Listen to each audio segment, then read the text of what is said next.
Line ಇದರಲ್ಲಿ ನೀರಿದೆ.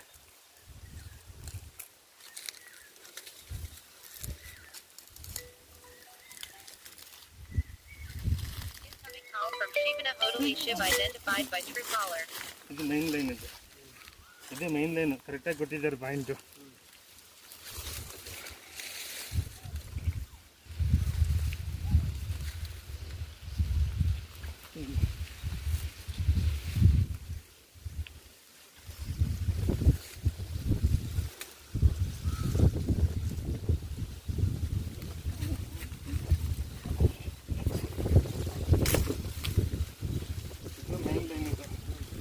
Point ಕೊಟ್ಟಿರೋದು ಪರ್ಫೆಕ್ಟಾಗಿ ಕೊಟ್ಟಿದ್ದಾರೆ.